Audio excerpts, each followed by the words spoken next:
Okay, so we're now going to do exercise 2 of problem sheet 1, in which we're going to evaluate a function and a number of functions and plot them.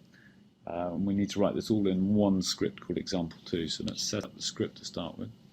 So we can type edit example2.m. Example 2 doesn't currently exist, so it'll ask you if you want to create it. So click yes. And then we get a blank script to write our various command lines one by one in.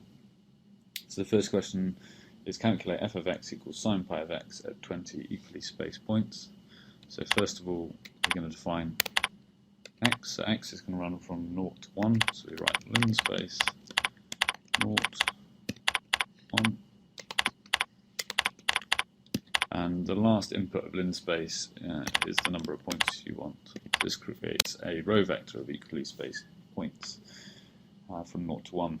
And then we want to calculate fx equals sine pi of x. So we simply type f equals sine pi times x. The semicolon here basically suppresses the outputs of the screen, so we don't actually want to know what all the values are. And it's actually computationally costly to do this, so it's quite a good idea, if you don't need the results, to suppress the output to screen by putting this semicolon on the end of your command. So if we go on to part B, in which we need to plot this function with a blue line, so we can write figure 1 opens a figure with identifier 1, and then we'll plot xf with a blue line. Before going on to the next question, we'll just save that, and then we can run the script by just typing example 2, and we should get a plot of sine pi of x. Okay, so let's go to the next part. Calculate a new function h of x, which is 1 if x is greater than a half or 0 otherwise. Okay, so you can take my hint in the problem sheet and use a for loop to do this. So we're going to first initiate h as a vector, a row vector of zeros of length 20, so it's a 1 by 20.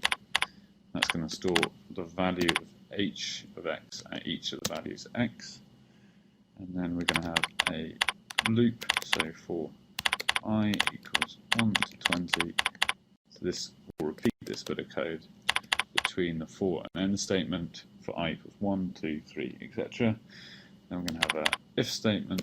If xi is greater than a half, then we will set h of x equal to 1.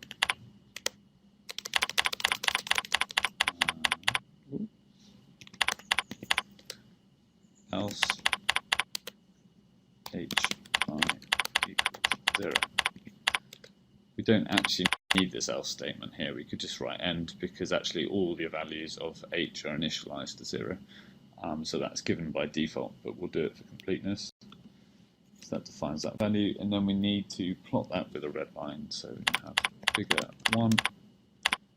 We want to overlay the plot, so we need to put a hold on command, and then we can plot x against h with a red line.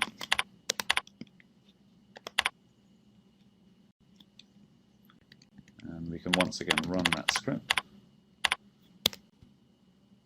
And you can see we still have the blue line, which is sine pi of x, and then we have h, the step function at x equals a half.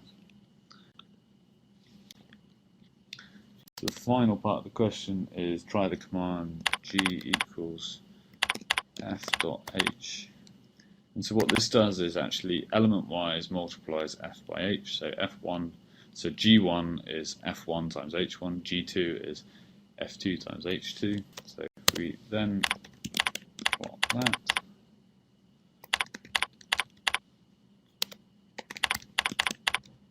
X, G, and we want to do this with black dots. I actually do black stars because they're clearer. Black is K for some reason. We can run that script. And so what we'll see is we have our two original lines and then these black dots. So G is 0 times sine of x, so it's 0 for the first part, and then it's 1 times sine of x, so it's just sine pi of x for the second part of the domain. That's that's it for question 2.